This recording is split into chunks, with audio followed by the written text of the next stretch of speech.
Hold on tight, everyone, because this courtroom is about to get intense. Mr. Leedon is already on bond for a terroristic threat, and now he's facing a new criminal mischief charge. We're talking potential jail time, a hefty $2,000 fine, and a case that's full of twists, conflicting stories, hidden knives and stuffed animals, and witness accounts that don't quite add up. Stay with us as we break down what really happened, who's telling the truth, and why this case could set serious legal precedents. You have the right to have an attorney present. If you cannot afford one, one will be appointed to you, sir. Yes, Judge. On February 11th, 2025, the officer responded to a physical disturbance at a residence in Harris County, Texas. Dispatch advised that the caller was reporting he had a knife and was going to stab someone because they were bothering him about a broken window. The officer made contact with the defendant and the complainant, and the defendant stated he called the officer. The defendant was found to be in possession of a green stuffed animal which had a fixed blade kitchen knife concealed inside.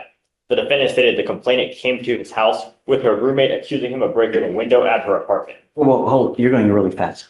Yes, sir. The defendant, Called the officer, okay, and he said that the complainant had come to his house with her roommate, accusing him of breaking a window at her apartment.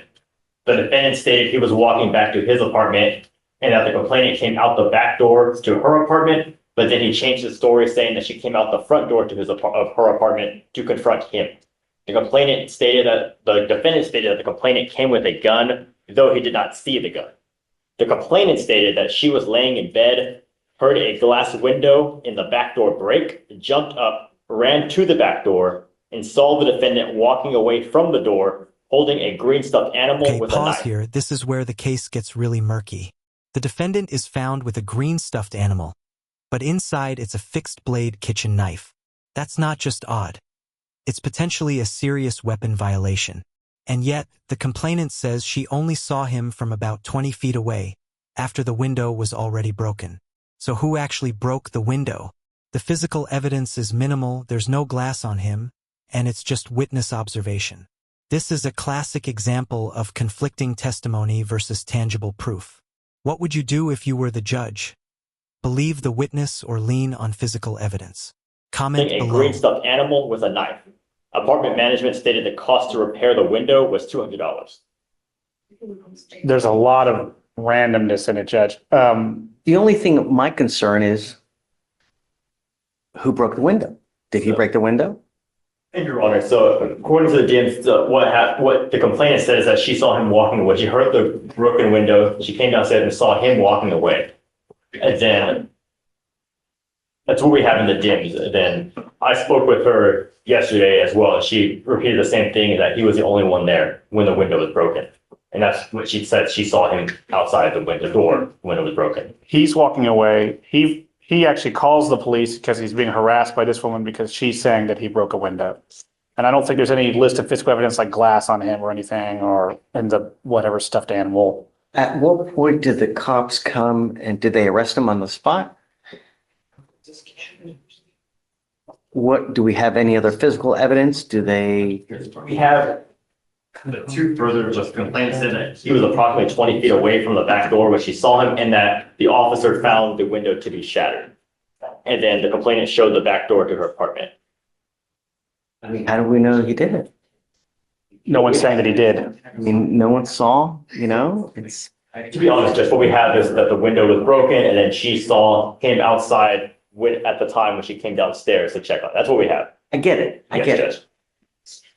I don't think it's enough. And here's the moment that ramps up the tension. Judge isn't taking any chances. Even though there's uncertainty about the window incident, the court orders an ankle monitor and a strict 500-foot exclusion zone around the complaining witness. That's a huge move, balancing safety with due process. Legally, this is known as a preemptive measure to prevent potential escalation, even before a formal conviction. But it's also high stakes.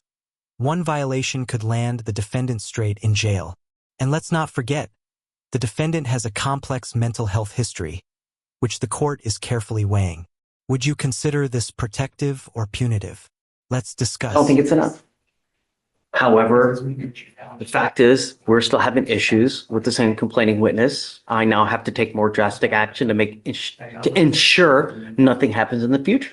So now what I'm going to do is I'm putting an ankle monitor on it and I'm barring him from going within 500 feet of where she lives or where she works. Yes, Judge.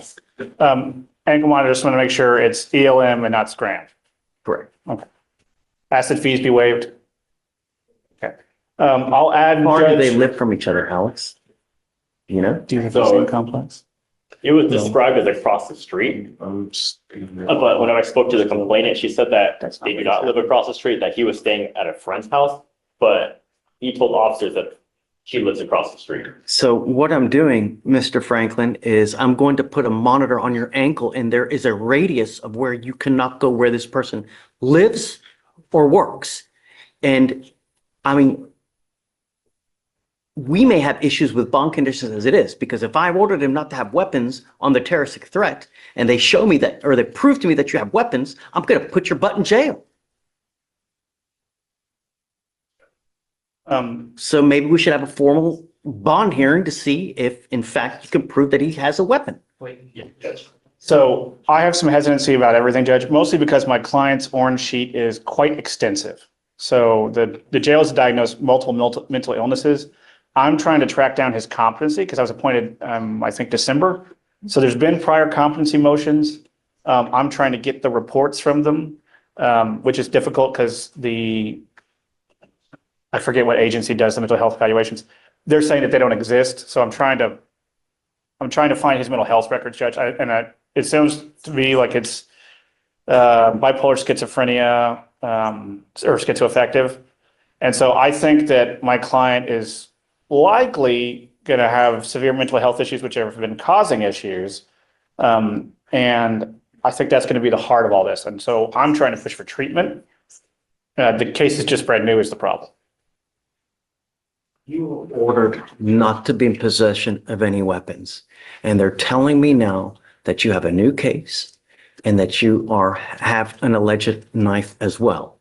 I want to set this for a formal hearing on Monday. And if they show me that you have a weapon in violation of your bond conditions, I'm going to bring it. Do you understand? You are not to be in possession of any weapons whatsoever. Get a hold of your witnesses, Yes, Judge. get a hold of the cop. Yes. Let's have a formal hearing on Monday to show me whether he's in possession of a weapon or not. Yes, Judge. Yes, Judge. In the meantime, like I said, if I find that you become a danger to my community, it's really not going to go well for you. Do you understand, Mr. Franklin? There is no excuse. You will get this ankle monitor today, and you're not to go within 500 feet of where this complaining witness lives or works. If I can politely ask, Judge, that we reset for more than Monday, only because this case is new enough that there's literally no offense report. So I don't know officers' names or. Case. So the new case, the criminal mischief, which will be the allegation for the motion. Find no probable cause in the criminal mischief. Well, but the problem is, Your Honor, is that it's on the criminal mischief that we have the officer that saw the alleged knife. So we'd have to get in contact. We don't have the OR. We have the name. I could reach out, but we don't have the OR to give defense. So that way they can review it. And So the allegation is, and it's, we don't have an OR, so we're reading DIMS. So the allegation sounds like the officer saw a knife, or maybe the CW saw a knife. It's unclear. To me, it sounded like both saw a Yeah. knife. And so Well, that's why. I don't know So, if I anybody mean, did. I guess I'll give you a full week. You know, that should be sufficient for you to get an Yes. OR, Yes, get in yes, contact we can do with that both because- witnesses. just to clarify for both parties here, the officer is the one that said when he contacted him, he's found the defendant in possession of the knife. Okay, let's have a hearing. Yes, Judge. Get this guy over here. If you need to subpoena him, do it. So that today's Wednesday, we'll have a hearing next Wednesday. Thank you, Judge. All right. You have to See you in a week. I'll see you in a moment. We're finding no issue on the criminal mischief. Yeah. And I had a question. I'm sorry to interrupt, but So here's the bottom line. This case illustrates the delicate balance between public safety and the rights of a defendant.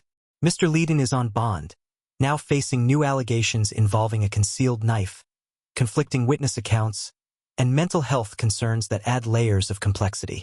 The court responded decisively with an ankle monitor, exclusion zones, and scheduling a formal hearing to clarify the allegations. This isn't just about one window or one weapon. It's a study in legal procedure, risk assessment, and the importance of evidence. If you found this case as shocking as we did, make sure to hit that like button, share your thoughts in the comments, and don't forget to subscribe for more jaw-dropping courtroom breakdowns.